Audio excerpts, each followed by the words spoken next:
Menjadi pertanyaan juga mungkin bagi Anda, kenapa Retegui ini tidak dipanggil oleh pelatih Argentina, Lionel Scaloni. Jadi memang Scaloni sudah memberikan pernyataan tentang situasi kenapa dia tidak memilih Retegui. Jadi dia hanya mengharapkan Retegui mendapatkan yang terbaik untuk Italia.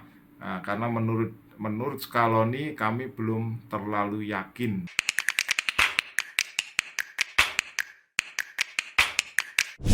Salam pemirsa, ketemu lagi di Titis Corner. Kali ini kita akan membahas tentang Italia melawan Inggris di kualifikasi Euro 2024. Nah, ini menarik karena ini adalah laga penting, laga klasik kalau istilah dari pelatih Italia Roberto Mancini. Jadi ini mempertemukan dua kutub sepak bola yang dulu itu memang secara historis, secara filosofis memang sangat berbeda. Kalau kita tahu misalnya Inggris itu punya style tendang dan lari, kick and rush. Italia kita kenal dengan style catenaccio, tapi segalanya memang situasi sudah berganti dan berubah. Dan kedua tim juga pernah bertemu dalam laga penting final Euro 2020 yang dimenangi oleh Italia ketika itu. Kemudian Inggris ke Piala Dunia tapi Italia gagal. Inggris gugur di perempat final Piala Dunia 2022, Italia tidak bisa menyentuh putaran final. Dan ini adalah sebuah pertemuan yang menarik. Kita tahu ini adalah laga pertama Inggris setelah Piala Dunia 2022, dan ini laga pertama internasional pertama bagi Italia di tahun ini. Nah, akan seperti apa? Satu hal yang menarik adalah dari sisi Italia, kita akan menunggu-nunggu apakah pelatih Roberto Mancini ini kemungkinan besar akan memasang pemain yang diambilnya dari Argentina, pemain milik Boca Junior yang dipinjamkan ke Tigre, yaitu Matteo Retegui. Rete itu dalam bahasa Italia artinya adalah jaring, dan dia diharapkan bisa menjadi pemain yang membobol gawang lawan atau menyentuh jaring lawan. Nah, kita tahu Italia sekarang menghadapi krisis striker karena Ciro Immobile dalam kondisi cedera, Raspadori juga cedera, Scamacca juga jarang mendapatkan kesempatan bermain di level klub.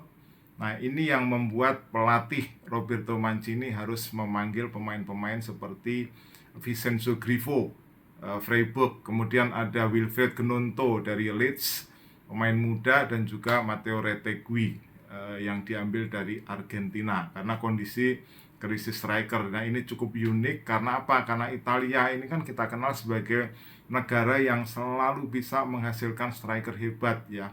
Bisa kita sebut diantaranya adalah Mendiang, Gianluca Vialli, kemudian Christian Vieri, Filippo Inzaghi, Luca Toni, Alessandro Del Piero, kemudian Vincenzo Montella, Enrico Chiesa, Fabrizio Ravanelli, Giuseppe Signori, Dario Hübner, Igor Proti, Fabio Quagliarella, kemudian Antonio Di Natale. Nggak pernah berhenti Italia itu bisa menghasilkan striker, tapi kali ini mereka kesulitan striker. Nah, bicara tentang Matteo Retegui ini, kita harus dengar apa yang dikatakan oleh pelatih Roberto Mancini, bahwa dia masih muda, dia butuh adaptasi, tetapi menurut Mancini pemain ini punya kualitas. Pemain yang cerdas, berpendidikan, dan modelnya atau stylenya itu adalah klasik striker ya, klasik nomor 9. Mirip, beberapa orang mengatakan mirip Jerman Dennis, pemain Argentina juga yang pernah di Italia, tapi kalau kata Mancini dia mirip dengan Gabriel Batistuta atau Batigol. Nah, Batigol ini pemain Argentina atau striker Argentina era 90-an yang dulu dikenal sebagai legenda dari Fiorentina, tapi juga pernah bersama AS Roma ketika itu bermain dengan Walter Samuel dan juga Abel Balbo. Tapi dia baru menjalani dua kali sesi latihan ya, dan banyak yang memperkirakan dia akan dipasang sebagai striker dalam line up untuk melawan Inggris nanti. Seperti yang dikatakan oleh Mancini, kemungkinannya Inggris akan menggunakan 4-3-3. Nah, siapa saja yang akan mengisi posisi atau formasi 4-3-3 itu? Nah, kemungkinan akan ada Gianluigi Donnarumma di posisi penjaga gawang, kemudian Giovanni Di Lorenzo di posisi pemain bek kanan ya, fullback kanan ya. Kita lihat ada juga Spinazzola di posisi bek kiri, pemain fullback kiri, sayap kiri juga dia aktif sekali maju membantu serangan. Di posisi bek tengah tidak ada Bonucci, tidak ada Chiellini, sehingga kemungkinan ada Francesco Acerbi dan juga Alessio Romagnoli di situ. Nah, di tengah ini adalah pemain-pemain yang sudah sangat kawakan, yang sering kali membela Italia, termasuk di final Euro 2020 ya. Ada Jorginho di situ, kemudian ada Verratti yang bermain di Prancis, dan juga Nicolo Barella yang bermain di Inter Milan. Nah, yang memang menjadi pertanyaan adalah siapa yang akan berada di depan. Nah, kemungkinannya diperkirakan adalah Domenico Berardi di posisi kanan, kemudian ada Grifo di kiri, atau Gnonto. Ya, bisa dua pemain itu. Nah, di depan ini ada juga yang memperkirakan ada Scamacca dan Retegui. Nah, ini bisa 50-50. Apakah Retegui yang baru 2 kali bermain, maksud saya 2 kali dalam sesi latihan ini, akan langsung dipercaya oleh Mancini untuk pertandingan penting melawan Inggris. Nah, ada juga Scamacca, tapi di situ dia jarang sekali mendapatkan kesempatan bermain di klubnya, di West Ham United.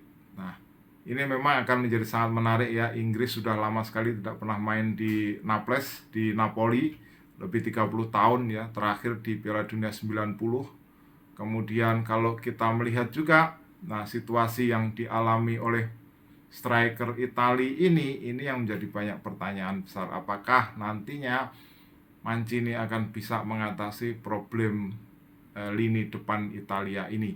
Memang cukup pusing ya Mancini ini. Kalau kita tahu dari jumlah gol di Serie A sepanjang musim ini itu hanya 28%-nya yang dibuat oleh pemain Italia.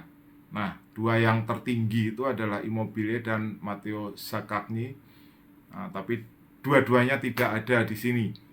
Nah, menjadi pertanyaan juga mungkin bagi Anda, kenapa Retegui ini tidak dipanggil oleh pelatih Argentina, Lionel Scaloni. Jadi memang Scaloni sudah memberikan pernyataan tentang situasi kenapa dia tidak memilih Retegui. Jadi dia hanya mengharapkan Retegui mendapatkan yang terbaik untuk Italia. Karena menurut Scaloni, kami belum terlalu yakin dengan Retegui ini. Nah, memang wajar. Kenapa? Karena Argentina memang punya pemain-pemain bagus untuk posisi di lini depan atau di striker ya. Selama ini mereka sangat mengandalkan Lautaro Martinez dan juga ada Julian Alvarez di situ. Ini juga dua pemain yang penting dalam memberikan sumbangan gelar Piala Dunia bagi Argentina 2022 yang lalu. Retegui sendiri menurut pemberitaan diincar oleh banyak klub-klub Serie A, antara lain Inter Milan, AC Milan, dan juga AS Roma. Nah, kita tunggu pemain yang disebut sebagai the new Batistuta ini, apakah dia akan bisa menunjukkan kualitasnya seperti yang dikatakan oleh Mancini. Sekian, silakan jika Anda punya komentar, tulis di kolom komentar. Kita ketemu dalam pembahasan berikutnya. Salam.